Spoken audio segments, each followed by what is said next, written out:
Hi, welcome to Substack Week in Review Unscripted Podcast number 2.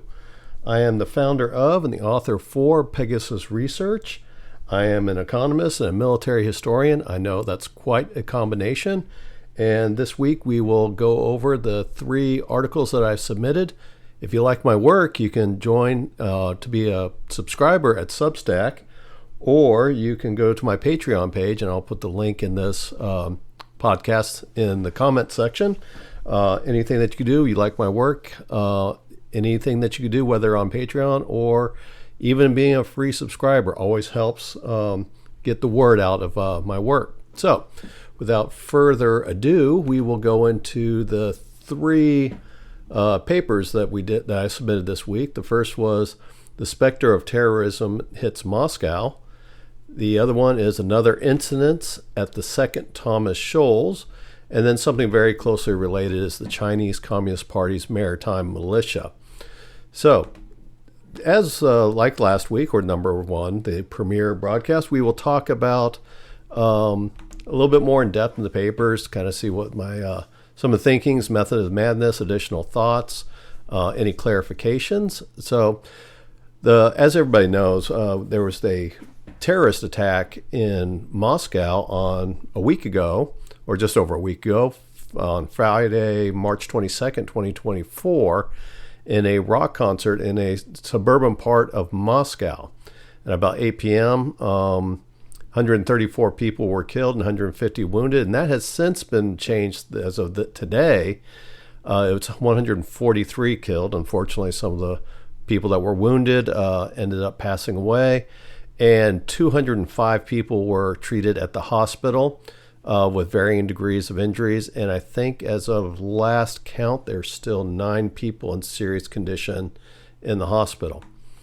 So the interesting thing that's going back and forth is obviously we know that Russia is at war with Ukraine, and the war in Ukraine has created a situation that there's a lot of mistrust between the West and Russia, and as you can imagine, between Ukraine and Russia, with the war being very active and in particular very brutal. So not a lot of goodwill feelings between the 2 countries, but overall there's a sense of distrust all over as the worlds have taken sides in this Ukraine war, and in this particular trying to solve the mysteries of what happened. In this terrorist attack is very much a victim as well of the war. So hours after the attack, the Islamic State took credit for the attack in Moscow. The U.S. later clarified that it was ISIS-K, and then we started seeing that ISIS-K was, on their sites, was taking credit for the attack. ISIS-K is predominantly located in Afghanistan, and you'll find that that's important as the investigation unwinds on this. ISIS-K is a sworn enemy of Russia. Russia and Russian mercenaries sided with the Syrian regime of Bashar al-Assad. Also, the Russians are building the ties with the Taliban in Afghanistan, which is also a sworn enemy of ISIS-K, as they still fight over control for the country, meaning the Taliban and ISIS and other groups within Afghanistan since the U.S. withdrawal. And then the other part is that Russia is also getting very close to Iran. Iran is a Shia Muslim country, and what you'll find is that these ISIS and Islamic State networks are Sunni, who are a bitter rival to the Sunni, and Shias are very bitter rivals with each other. So Russia is sided on one side, and that makes ISIS-K and Islamic State view Russia as an enemy. Now, one thing that did come up this, and this is where some of the damage of the war in Russia, or between Ukraine and Russia, has come in. The U.S. Embassy in Moscow did warn U.S. citizens to avoid concert halls and other gathering places in early March, and they did pass this information on to the Russians. The Russians, at the time that this information was passed on, were in the middle of their presidential election, which is a 3-day election period between March 15th and March 17th. as you can expect, Putin won easily. We won't go into the elections. Obviously, Putin is a popular election, but does he get a popular politician? But does he really garner the support of 70+% of the electorate in Russia? Kind of questionable, but anyway, he won the election. We won't go into fair elections, but he did win. But so the U.S. went ahead. It made this issue of this warning to Russia and the Russian government and citizens within Moscow or in the Russian area. I guess they also passed it on to Belarus, who is also a supporter of Russia in the war in Ukraine. Well, the Russians, for their part, dismissed the warnings. They said that they have a high distrust of the West and the Western support for Ukraine in its war. And they believe that what the U.S. was trying to do was sow discord within Russia to try to destabilize Putin, his regime, and also in the middle of his election. So for the most part, the Russians dismissed the U.S. warnings. And then when the attack did happen, they said that the U.S. warning lacked specificity for it to be acted upon. And of course, the U.S. denies this, and they're going back and forth. Mainly, Antony Blinken is trying to go into world opinion that we did indeed provide information to the Russians that were something that could at least be acted upon. I don't, having not seen, obviously it's not public. We don't know how specific these warnings were, but it was clearly the quick dismissal from Putin and the Russian government of the warnings is definitely that's basically something that's impacted by the distrust between the two sides caused by the Ukraine war.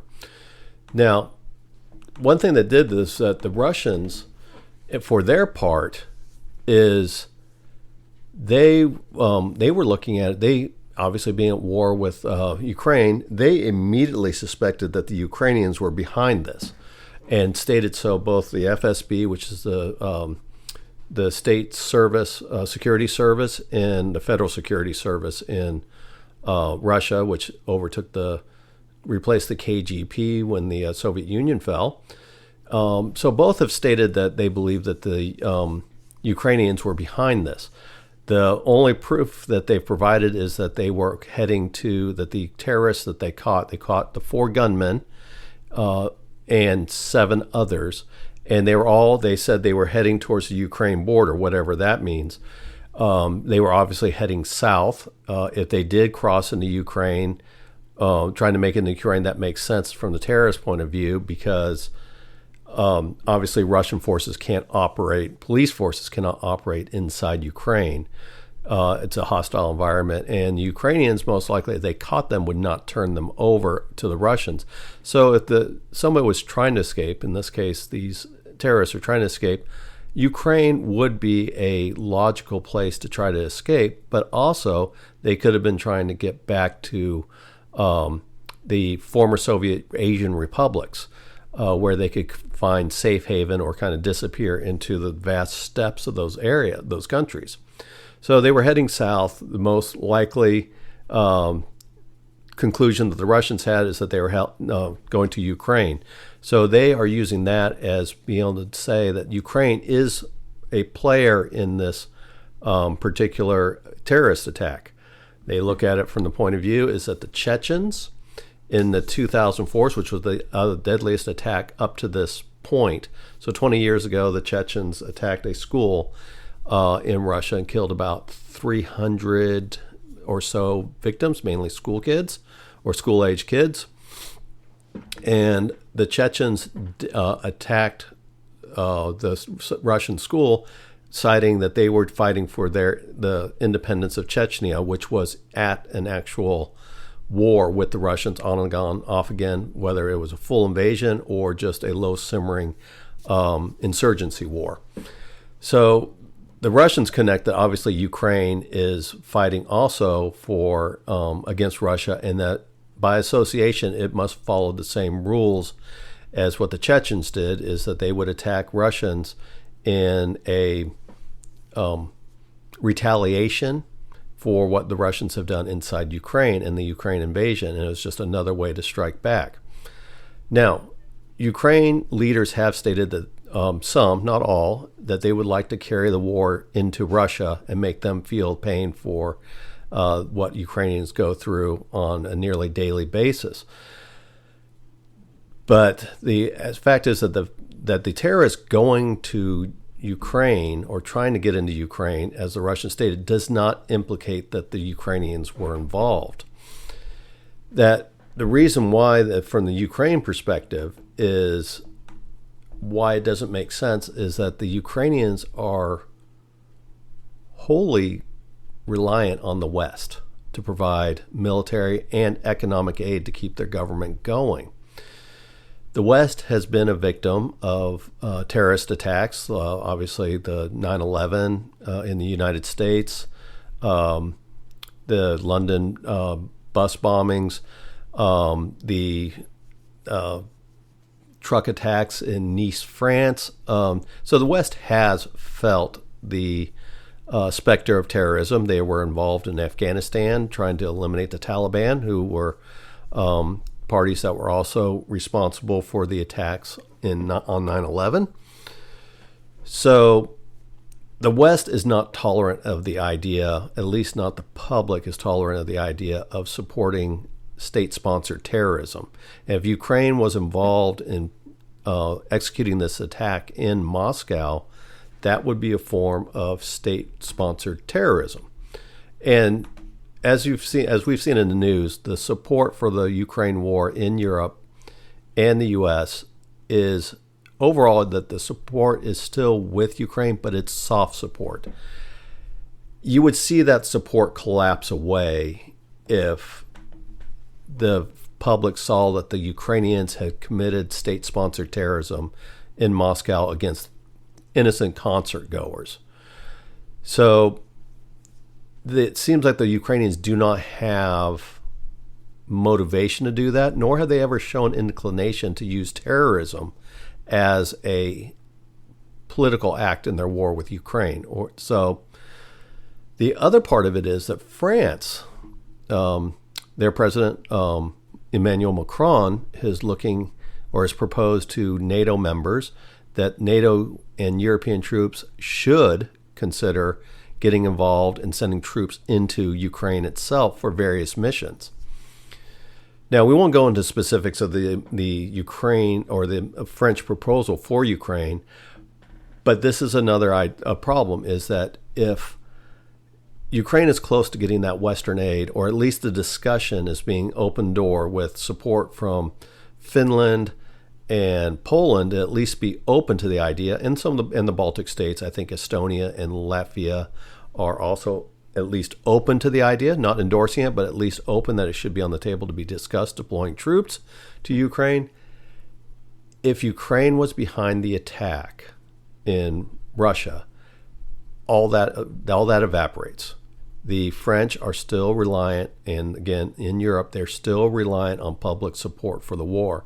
And again, that support will erode away for the most part, or at least where it's no longer a majority of support, which will make it very difficult for governments in the West to continue to support Ukraine at anywhere near the levels as you see today. So does it make sense that the Ukrainians did it? No. It doesn't serve their interests. Could they have been involved? Of course, they could have been involved. It hasn't been proven yet. The investigation is still very early on. But when you go in there and look at it, look at the political impact of Ukraine making such an attack, whether funding it through hiring terrorists to do it, for example, terrorists from ISIS-K to do the attack for them on their behalf, or whether they directly trained or armed them, it's not really in the Ukraine interest, because again, if Ukraine chooses to do this and it's found out by the West, the support disappears. And then Ukraine cannot win the war without Western support. It would basically be a suicide pact to do a terrorist attack in Russia and then still expect to get the full Western support. It's just not going to happen. So the leading plausible theories is ISIS-K or the Islamic State were the ones involved that carried out this attack. The 4 people that were captured were primarily of Tajikistan descent. Tajikistan, is a former Soviet republic and was within Russia's sphere of influence. Tajikistan also has a common border with Afghanistan. And again, ISIS-K primarily operates within Afghanistan. And as we're starting to see more and more of the details come out today or throughout this week, is Tajikistan and Tajik citizens have been involved in, I think the numbers is dozens of terrorist attacks on 8 different countries in the world. So this is obviously an active region.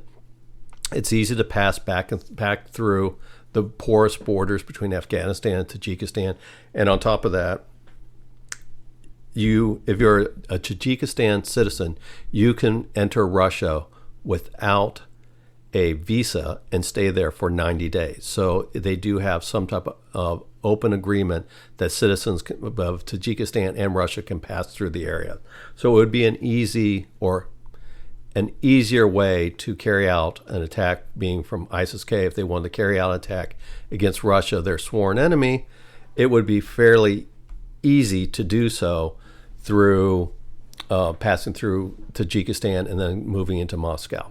So things can change. The investigation is still ongoing, but the emotional pointing fingers on the Russian side of finding Ukraine and stealing their citizens to the idea that the Ukrainians did this to them, and maybe give them more incentive to keep fighting the war and paying the cost of fighting the Ukraine war.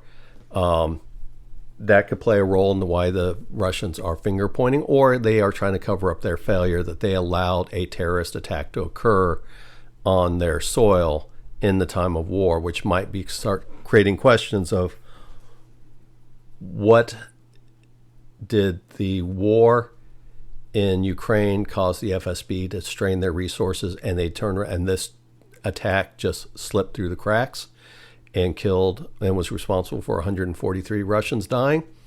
It's questions that are going to have to be asked. But again, it comes back to is that it's not in their interest to carry out this attack. So those are some of my thoughts. I'm sure more will be coming. I'm looking more into, I'll probably write, as the investigation continues, probably write more about this particular subject. So obviously more to come. So the next article is something I've written out several times, and it's about the Philippines. I don't want to say conflict, but they're at loggerheads with China over the Second Thomas Shoal, which is in the Spratly Islands. Now, if you've read any of my work, or if you've gone to any of these other news sites, I suggest one to go to keep up on things that China's doing is China Uncensored. And Chris Chappell, this is not a sponsor at all, but it's something definitely where you can find out information on what's going on in China in both a fun format and in a short and informative videos. So definitely worth checking out. But anyway, so China claims most of the South China Sea for their own under what they call the 9-dash line. Now, part of the 9-dash line includes areas that territory that belongs to obviously Taiwan. That's a whole different subject. Japan, Vietnam, Philippines, and other minor countries in the area in the South China Sea.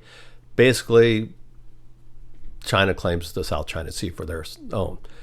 The Philippines have actually gone to court, the International Court of United Nations Convention on the Law of the Sea, and the Permanent Court of Arbitration in 2013 and 2016 against China and their claims in the South China Sea. And Philippines prevailed in both of those claims against China. China, being for their most part, just says that they don't recognize the legitimacy of either the United Nations conventions or the Permanent Court of Arbitration. And so even though they've lost, the Chinese don't recognize that. Now, under the previous government, the Philippines, under, I think his name was Duarte, I don't remember his first name, he was friendlier to China's claims, but not, he didn't cave to China's claims, but definitely friendlier.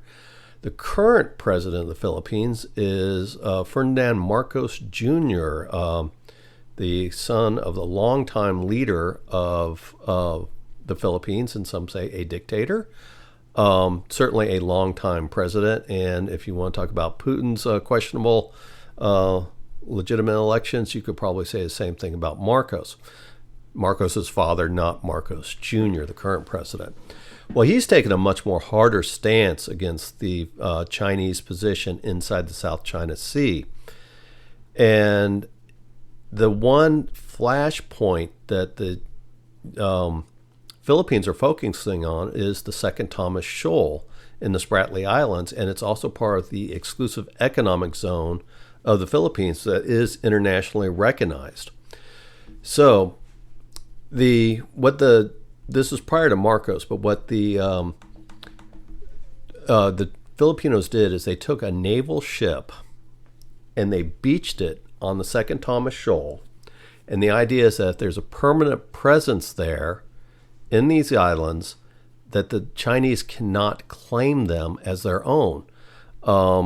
It's going back to international law, that the Philippines are maintaining a small garrison on a rusted out beached troop transport, and to keep say that they are manning both their ship, and their ship is standing guard over the Second Thomas Shoal. And what happens is that they have to do resupply operations about every 2 weeks to this shoal. And the Chinese know that they have to do it, so the Chinese are trying to find ways to intimidate the Philippines from resupplying the Second Thomas Shoal and the small marine garrison on the ship called the Sierra Madre. So this has caused a number of clashes in the past 6 months, and so they had another one this last week, where the Chinese Coast Guard, with the assistance of the Chinese Maritime Militia, used water cannons against a resupply ship. They also used lasers against the crew, and they actually did injure and damage the primary supply ship. But the Philippines had other smaller vessels launched from the resupply ship, and then also from other ships that were in the region, and they were able to get through to resupply the Marine garrison there. This has been something that's going back. It's been the Chinese using water cannons, using ramming techniques to try to prevent the resupply missions going through, mainly using their Coast Guard. But then the Maritime Militia, again, they use lasers, like flashing, trying to blind crew members. They've also laid barriers into the opening of the lagoon to try to block small boats from getting to the Sierra Madre. So the Chinese are putting a fair effort trying to prevent the garrison from being resupplied, in the hope that they can get the Philippines to withdraw. The Chinese do claim that under the prior president that they would tow away the Sierra Madre and leave the Second Thomas Shoal unmanned. And now they say that the Philippines have reneged on a promise. And so they are also the Chinese are also showing their ire towards the Philippines.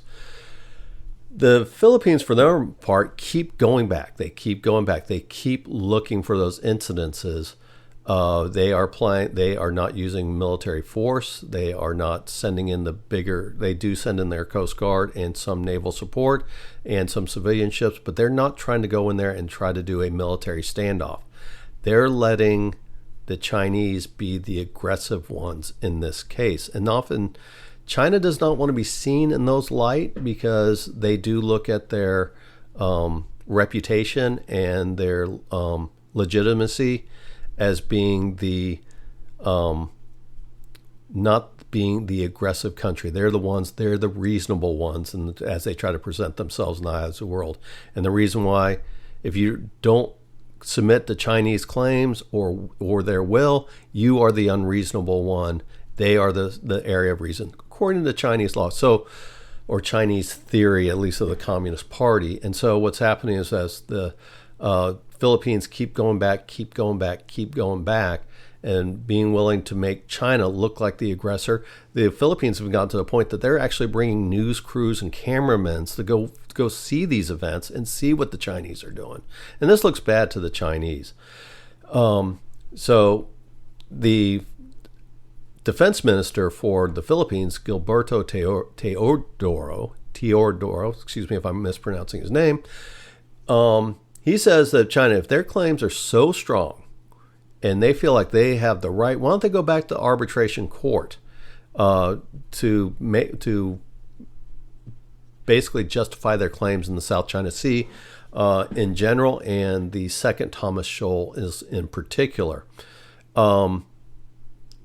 Teodoro knows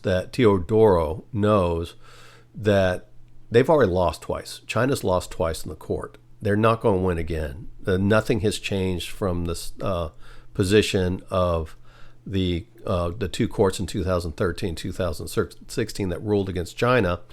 And it's a pretty clear international violation that the Chinese are doing in the South China Sea. They will lose again, but that's not the point. He's daring them. He's making them look like the irrational ones, the aggressive ones.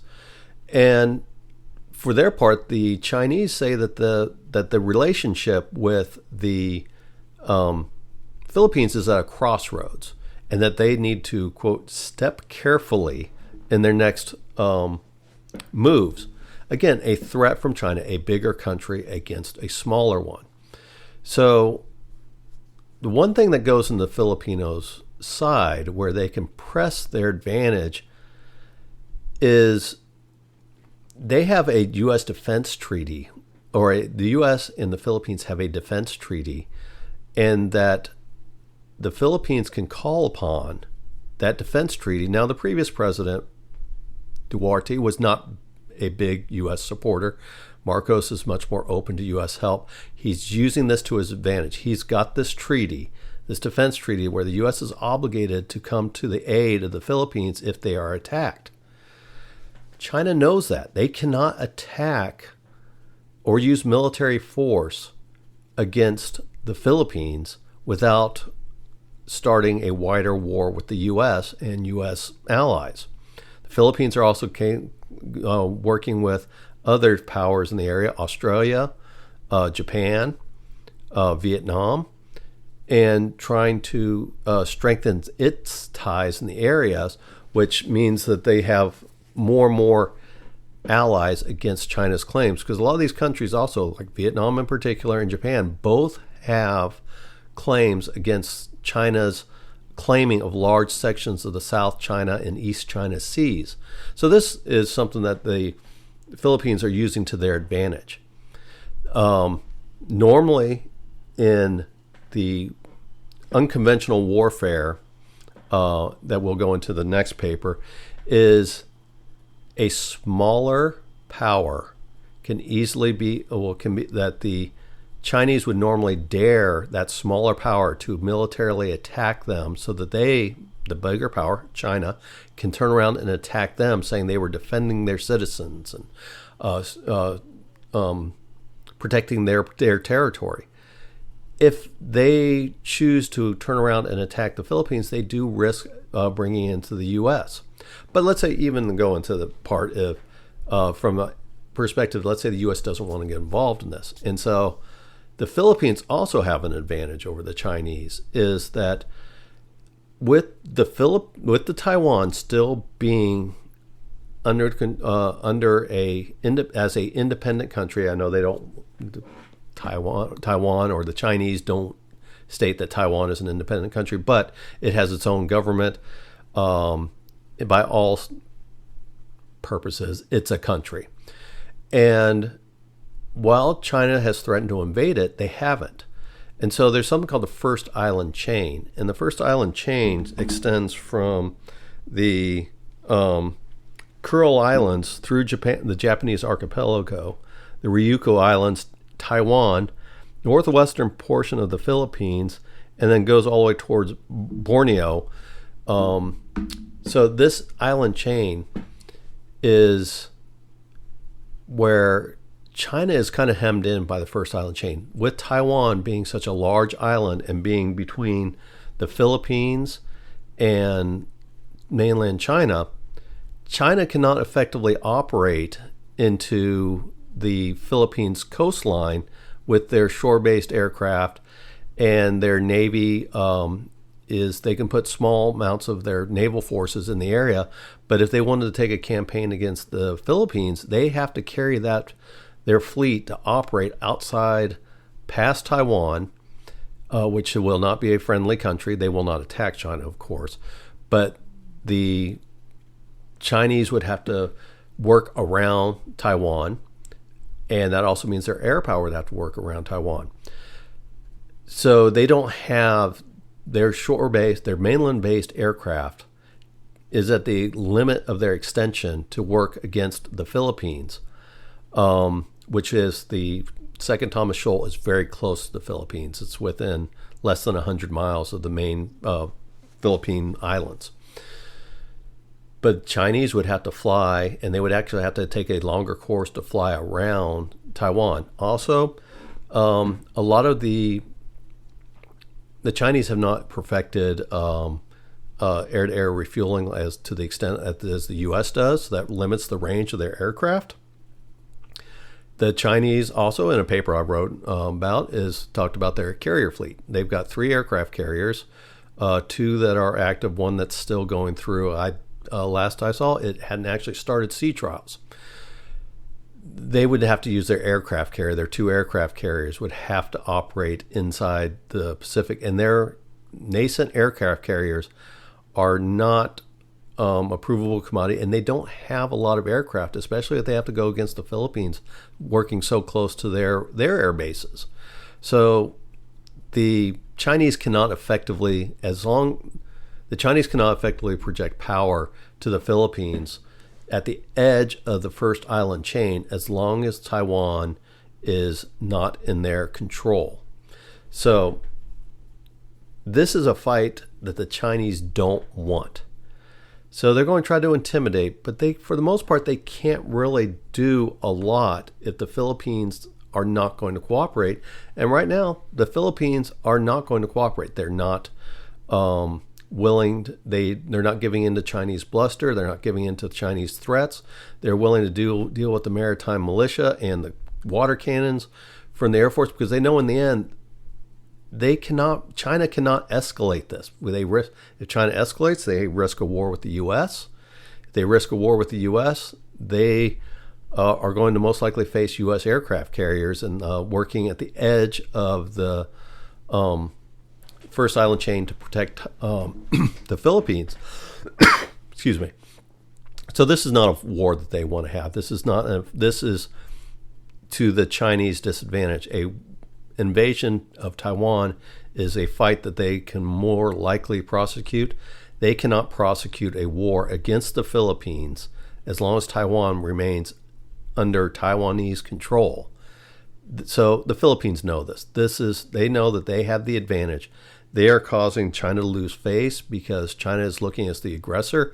They're being shown to the world as being the aggressor. They will not. They've ignored the arbitration courts of 2016. They will not take their case back to court. So they are looking, and they are the aggressors. They're the ones using water cannons. And obviously, when you look at the map and you see how close the Spratly Islands are, the second Thomas Shoal, within the economic zone of the exclusive economic zone of the Philippines. You can clearly say that this is Philippines territory, and it's not a fight that the Chinese can have, and they're looking bad doing it. So it's going to be interesting to see if if the Philippines keep going to this, keep going after the Philippines and the second Thomas Shoals, because it's really not a fight they want. It's not a fight they can win, whether it's just spats using water cannons. It's just making China look bad, and China can't really do much about it except keep looking bad in the eyes of the world. So it'll be interesting to see how this one goes. So I keep coming back to this one because it's kind of a funny way of seeing somebody that wants to be taken seriously, and basically the Philippines have called their bluff on this. That again, with having that U.S. security, defense security, and having the distance from mainland China, they know that they are in a secure position, that they can antagonize and strengthen their claims within the South China Sea, or as they like to call it, the West Philippine Sea. So that was going into. There's going to be more, obviously, on this, because they just seem like they keep going back. It's just the absolute ridiculousness of what China's doing in the war or a battle they can't win. So the next one is that after I wrote this paper, I started reading more and more about the role of the Maritime Militia. This is the Chinese Communist Party's maritime auxiliary, oftentimes just called fishermen. And as you read more about this, this is a case where this maritime militia is basically a maritime extension of irregular warfare that the communists have been so well known for, through both insurgencies and then trying to get popular support in the ground, as you saw in the Vietnam War, the Chinese Civil War, even going back to Russia, in the Soviet Union. Just a typical tactic, or you can even go in there into the communist revolutions in our own hemisphere, Central America. So this is just a common gray area, that communist countries definitely embrace as a way to extend their control and create pressure on their political enemies. So the first one is like, what is gray zone? Gray zones are tactics of using non-military means to coerce an opponent to achieve political, economic, foreign and domestic policy goals by applying pressure against the area in what they call the gray zone. The gray zone is the area between war and peace. So it can be viewed as where normal diplomacy seeks a solution and open warfare is using the military to achieve a goal. The gray zone is in between. And this is something that the communist countries have definitely exceeded at. They've found a way to make this work for them. And so the Chinese use gray zone tactics. The RAND corporations have shown that since the last decade, from 2012 to 2022, the data of the report from the RAND Corporation, the Chinese have used the gray zone tactics to manufacture a crisis that could be leveraged to create some type of event, whether it's publicity or making a government lose their standing within its own people, or world opinion turning against them. This is something where the gray zone has definitely worked to destabilize societies. So an area of gray zone was during 2012 when the Japanese claimed the uninhabited Senkaku Islands. They claimed them as their own. Kind of go back to the Philippine example, and having the Sierra Madre there, it's hard to claim an island when there's actual inhabitants of another country there. So the Japanese in 2012 had basically exerted their claims over the Senkaku Islands, which they did have a historical claim to them, but the islands were uninhabited for a couple decades. Well, when this happened, the Chinese didn't want to start a war with Japan, but what they did is they directed these were not spontaneous protests. They directed protesters against Japanese companies, their interests, and diplomatic locations in China in 2012. Again, not spontaneous. These were directed by communist officials to support the goal excuse me, of the Communist Party to maximize pressure to create positive state propaganda against the Japanese. And they were using this to try to get other countries to side against the Japanese and their claims. So this is an idea where no shots were fired, but it was just the idea of create popular pressure against the Japanese for their claims, to make them look bad in the world. So the Maritime Militia basically uses these same type of mob tactics, but they apply them to the sea. So when we talk about the Maritime Militia, is oftentimes it's portrayed as fishing boats, and ostensibly a lot of the Maritime Militia are fishing boats. They are capable of actual fishing, but that's not what they all are, and that's probably not even their primary goal. The Maritime Militia takes its direction from local and national Communist Party officials, and they use tactics to support freedom of navigation, basically by sailing in areas that they claim as their own, enforce claims over fishing grounds. This is another thing where, because China claims so much of the South China Sea as their own, when other countries like Vietnam or the Philippines fish in their territorial waters in internationally recognized exclusive economic zones, Chinese don't recognize them, they will use these. The Maritime Militia will go in there and try to intimidate the fishermen of other countries. They do things like cut nets, set off acoustic charges underwater. They also, the Maritime Militia, by being in areas, but again, being a presence in areas, they may make claims over natural resources and territorial waters. These fishermen, quote fishermen, are composed of fishermen, because they do actually have some fishing expertise in them. They're also shipbuilders and port workers. Again, remember, communism is very much they believe in the style of production. And so shipbuilders and port workers are known primarily as communist favorable workers. These are the people that the Communist Party definitely tried to gain a lot of support from. They also put a lot of supporters into these areas. So these are usually very communist friendly organizations, meaning shipbuilders, port workers.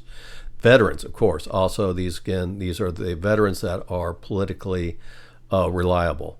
They also take local and national communist officials on these missions of fishery enforcement to be leadership in the actual areas. So the Maritime Militia basically performs guerrilla operations and to support as an auxiliary to the Chinese Coast Guard. Now, the one important thing that you run into with the militia, the Maritime Militia, is for the most part they are unarmed. They do have some small arms within the boats, but these things they're not armed with torpedoes or anything that could harm a naval or Coast Guard vessel. But the lack of arms is not because they're not ineffective, because it's not arms that makes them effective. The Maritime Militia has at least 200,000 vessels at its disposal of various capabilities and ranges and sizes.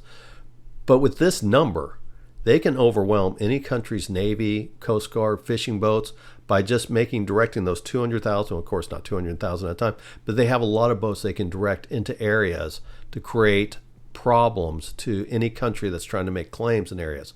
For example, in the Second Thomas Shoals, the Maritime Militia is heavily involved there, where I think in Christmas time when the Philippines were trying to deliver to their outside islands. I think they were in the area of 50 maritime militia boats trying to interdict these supply operations of just simply just dropping Christmas packages off to these various outposts in the Philippines. Now, I'm sure there was some food and just maybe some arms involved there too, or some security areas. But for the most part, it was announced as being Christmas deliveries and supply deliveries, and the maritime militia worked their hardest to try to prevent these from occurring. So they do have a lot. They can put a lot of vessels into a very small area, and they can cause all types of problems for an opposing country. Again, just like in the Philippines and the Second Thomas Shoal, they use lasers and try to blind and injure crews. They use acoustic attacks to disturb divers. For example, if there's divers looking from a foreign country involved in oil operations or gas drilling, they will use acoustic charges to discourage divers from going into the water and performing their tasks, because again, it's very dangerous to be a diver and being attacked with acoustic charges. Acoustic charges can also be used to scare off fish from fishing boats. So when another country is working in its exclusive economic zone that China tries to claim as their own, the maritime militia can go in there and use acoustic charges, cutting nets of these fishing boats to make this an unprofitable way to fish, and then will often move out of the waters and allowing the maritime militia to go in and claim those areas.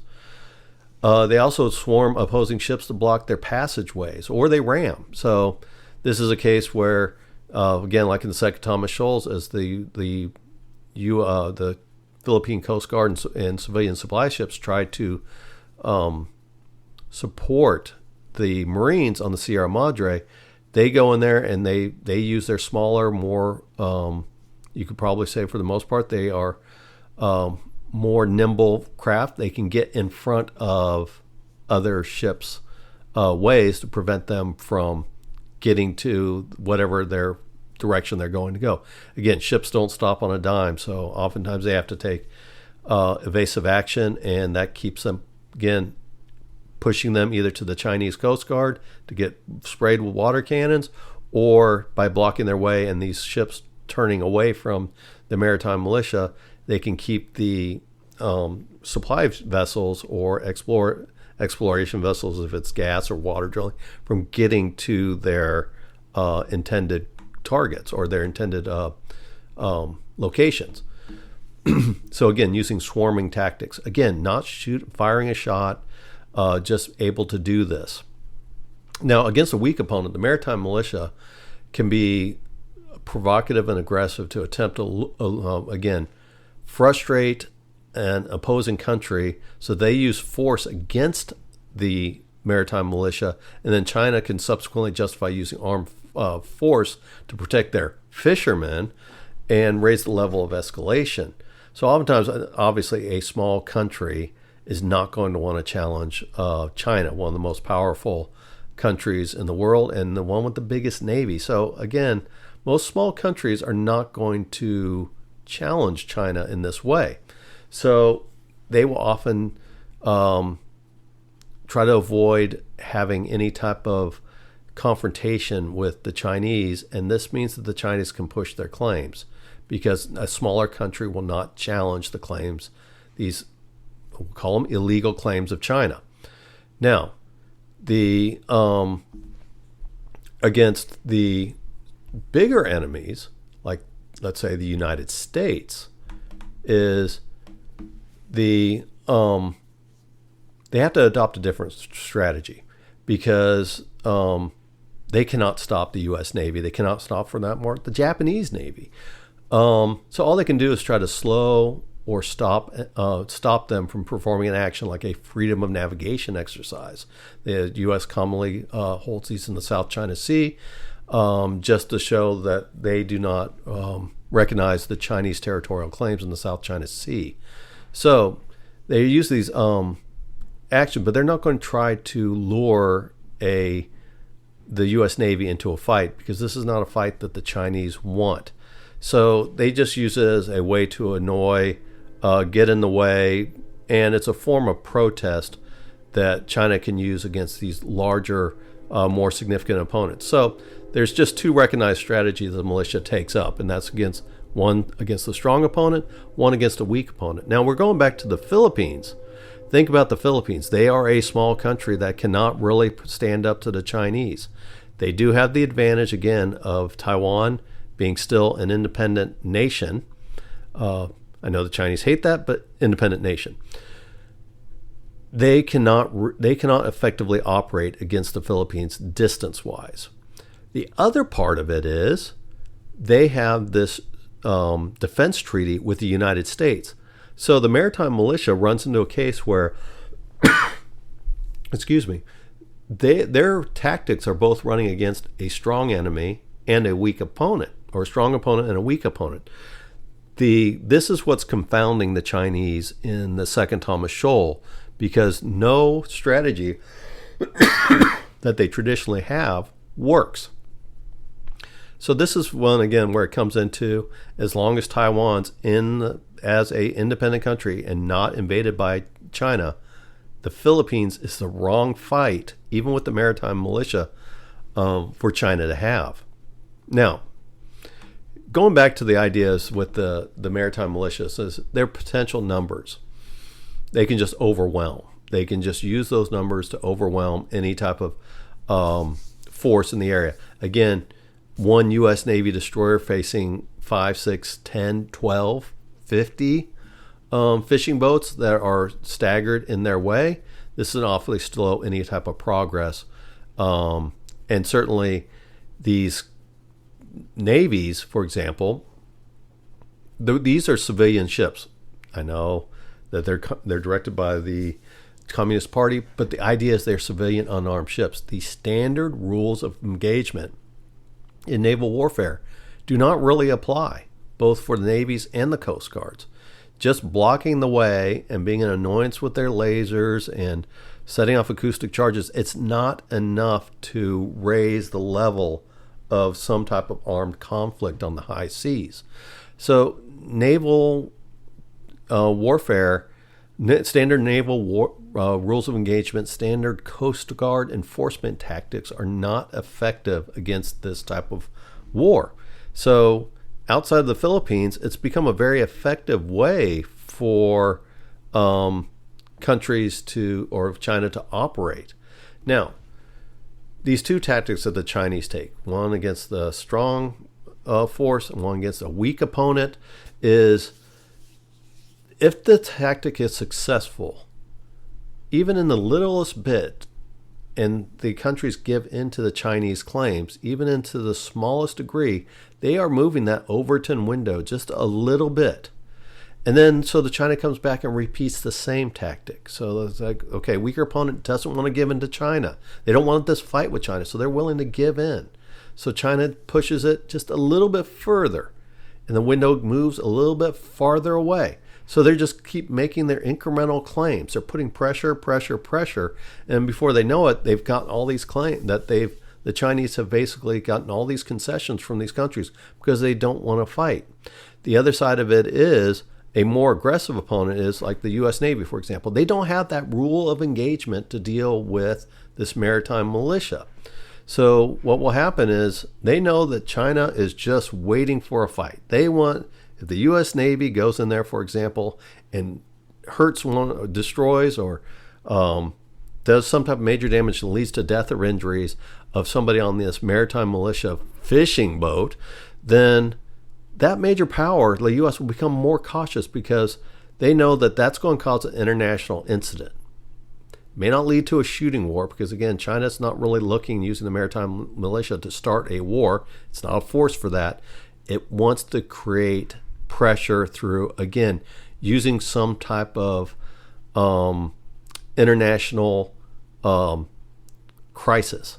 Create a dilemma. A dilemma is where there's no there's no real answer to the problem. It's just basically you have a solution, and they're both bad answers, bad solutions. So the idea is that the maritime militia to a major power can be used to create a dilemma. And if you want to avoid that dilemma of a major escalation or a diplomatic escalation, is you're going to become more cautious to avoid that confrontation and not to give that China the opportunity to create that dilemma, to create that international pressure.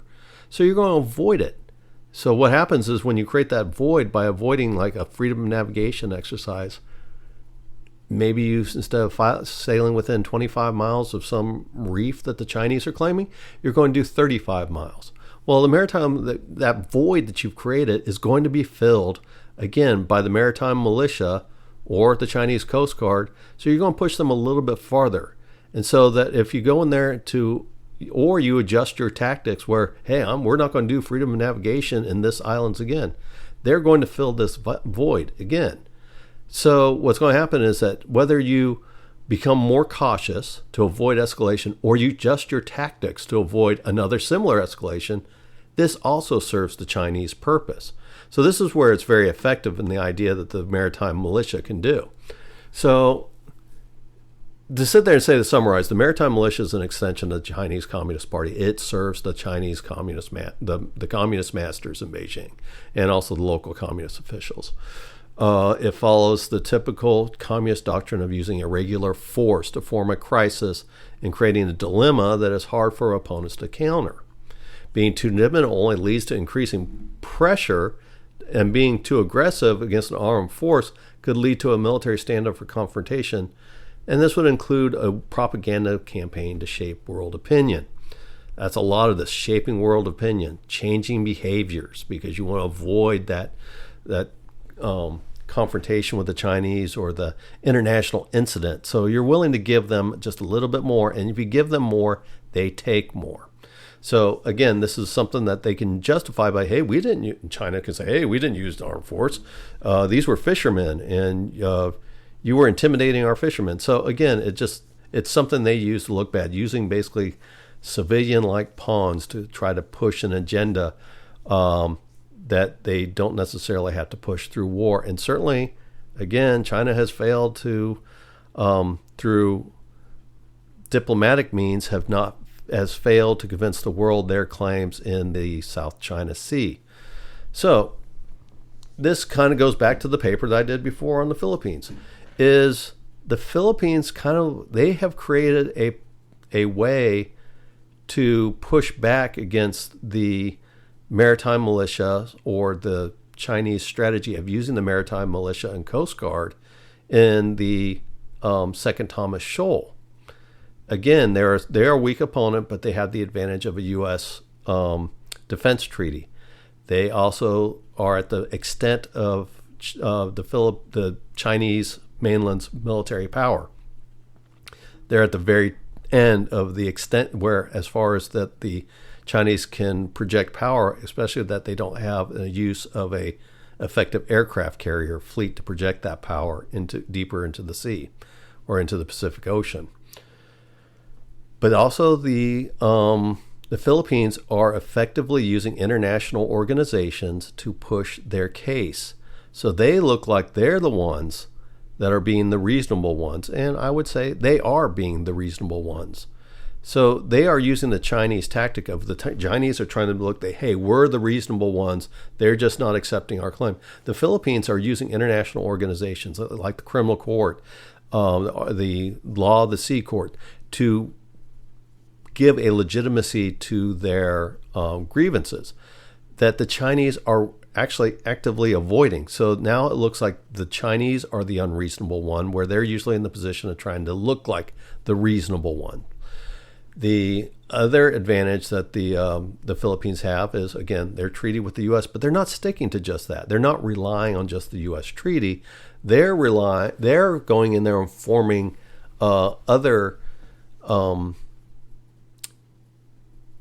I guess I don't want to say alliances, but agreements. I would say they're short of defense alliances, but they're signing agreements of cooperation with, again, Vietnam, Australia, Japan, again, the U.S. I think they've been involved with the United Kingdom, taking training with them. So they're forming these associations with common enemies who are also running into the same issues with China's claims in the South China Sea. So they're finding that these smaller countries getting together can form effective barriers to the Chinese and their claims. So this is something that's worth looking at as the world, as the pushback in the South China Sea progresses and China becomes more and more aggressive. How far they're willing to go, because the Philippines have, again, through geography and through its diplomatic efforts, both in law and in alliances, is finding a way to truly counter the Chinese tactics in the South China Sea. And this is probably something internationally that the West should consider supporting. I would say India should be probably somewhat interested in too, because as they become a more and more powerful economic partner, a rival to China, they're obviously going to have to sail their exported goods and some of their imported goods through the South China Sea. So that means they have to be able to operate in this area. So it also serves the Indian interest. So this Philippine direction that they're having within the South China is certainly something to look at, and something to support in the West as a way to counter China without getting into a shooting war. Also talk so much about the linchpin of Taiwan,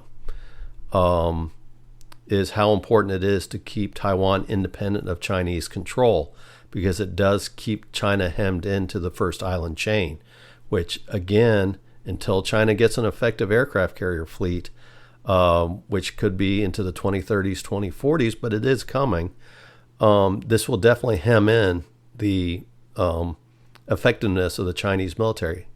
And so between the Philippines experiment pushing back against China, and the continued independence of Taiwan are two effective means that the Western world and India in particular, and when I say Western world, that includes Australia, New Zealand, these other countries should look at as a way of forcing China into a peaceful resolution, but also needing to stand resolute in the continued independence of Taiwan. So anyway, those are the papers today. Kind of went into a meandering, but I kind of went into some of those interesting points of going back of what's going in the South China Sea. And as I go in there and look more and more at the Philippines, you're starting to see that more and more their tactic is confounding the Chinese. A small country like the Philippines should not be able to stand up to the Chinese. Excuse me, but here we are. So obviously more to come. Very interesting to explore more and more about the